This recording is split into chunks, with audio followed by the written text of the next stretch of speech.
Okay, so to round up my course unit, let's look a bit on what we are going to contribute to the IGNITE project on these topics of electronics to support quantum information processing and quantum computing.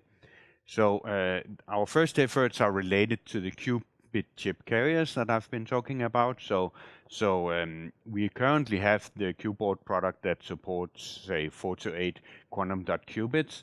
And our first effort will be to scale that up simply by adding a higher density of channels to scale that up to support 16 quantum dot qubits or a bit higher than that. And then we'll look at also going into further efforts on going to a scalability to 64 quantum dot qubits in this type of qubit chip carrier. And then the other effort relates to our room temperature electronics, and there we'll look into enabling autonomous control and readout, as well as tuning, error correction, and so forth for supporting basically fault tolerant quantum computing with these 64 qubits. So right now we have the architecture of being able to do, for example, the video mode charge stability diagrams with the QDAC2 and the OPX system for doing real-time quantum control.